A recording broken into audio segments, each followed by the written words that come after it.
Maswerteng gabi po mga ka-STL. Narito na po ang resulta ng STL Muntinlupa para sa araw na to, 3rd draw, April 26, 2025. Araw ng Sabado. Naway ang mga natayan niyo pong mga numero kanina ay manalo nawa ngayong gabing ito, 9 PM. Kaya tunin niyo na po ang inyong mga tickets.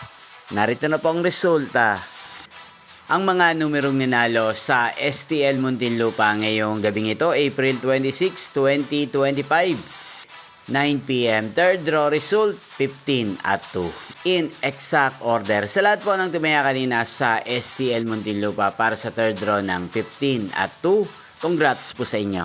At ngayong gabing ito sa STL Muntinlupa, atin pong i-shoutout si Ate Telma ng Muntinlupa na lagi din pong nanonood sa channel ito. Shoutout po sa inyo, Tita Telma. Sana po ay nasa mabuti kayong kalagayan.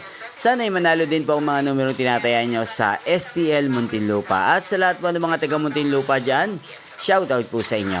Hindi pong napanood ang resulta ng STL Muntinlupa. Magkita-kita pong muli tayo bukas ng alas 11 ng umaga dito po sa channel na to. Thank you for watching.